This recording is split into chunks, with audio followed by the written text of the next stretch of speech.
When I first began pastoring, I became enamored with the church of the first century. In fact, I wanted to have a first century church, but unfortunately, 20 centuries have gone by, and there's no way I could pull that off.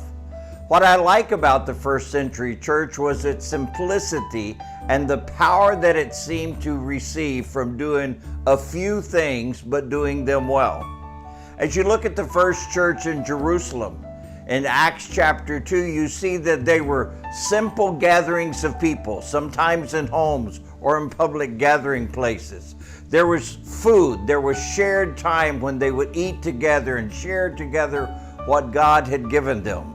Then there was a time when they would worship the Lord and pray with one another. But they all came prepared to share something from either scripture that they had learned, or maybe a letter that one of the apostles had written, or something they had heard another apostle sharing. And in all of this time, it was very simple, and they opened their homes to others who were not in the community of faith. And they got to see what it was to be a part of God's family. On the first weekend of April, we want to do the same thing. We want to take church out to the community instead of just bringing community into our church.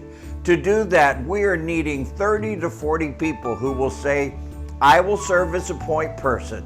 I will be the one who will either offer my home or pick a place. Pick a time when we can get together.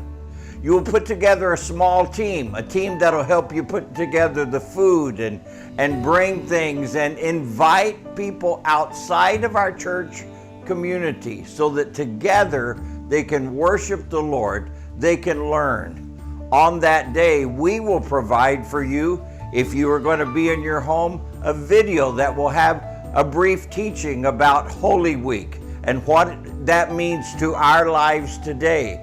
And if you don't have video available or internet, we will give you a manuscript where you and others in the group can read it and get the teaching that you can discuss together. We want this to be a time when your friends from outside the church meet your friends within the church. We want it to be simple but powerful.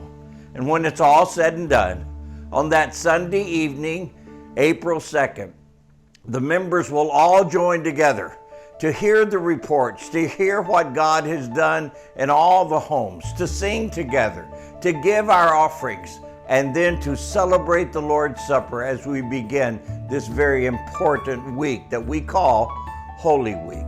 I pray that you will be a part of that in a very special way.